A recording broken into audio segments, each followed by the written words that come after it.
নতুন সরকার গঠনের পর দ্বিতীয়বারের মতো মন্ত্রিসভার বৈঠকে বসেছেন প্রধানমন্ত্রী তারেক রহমান।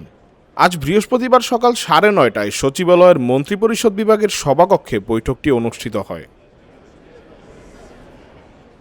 প্রধানমন্ত্রীর সভাপতিত্বে অনুষ্ঠিত এই বৈঠকে মন্ত্রিসভার সদস্যের পাশাপাশি বিভিন্ন মন্ত্রণালয়ের সচিবরা উপস্থিত ছিলেন। দায়িত্ব গ্রহণের এক সপ্তাহ পূর্ণ হওয়ায় বৈঠকটি বিশেষ গুরুত্ব বহন করেছে। উল্লেখ্য, গত 17 ফেব্রুয়ারি শপথ গ্রহণের পর 18 ফেব্রুয়ারি প্রথম মন্ত্রিসভা বৈঠক অনুষ্ঠিত হলেও সেটি ছিল মূলত পরিচিতিমূলক এবং প্রাথমিক দিক নির্দেশনামূলক। তবে আজকের বৈঠকেই আসতে পারে গুরুত্বপূর্ণ কিছু সিদ্ধান্ত, বিশেষ করে ফ্যামিলি কার্ড ও কৃষক কার্ড সহ জনকল্যাণমূলক প্রকল্পগুলোর রূপরেখা চূড়ান্ত করা হতে পারে আজ। এছাড়া প্রশাসনিক গতিশীলতা আনতে কয়েকটি নতুন আইনের খসড়াও নীতিগত অনুমোদন পেতে পারে বলে জানা গেছে।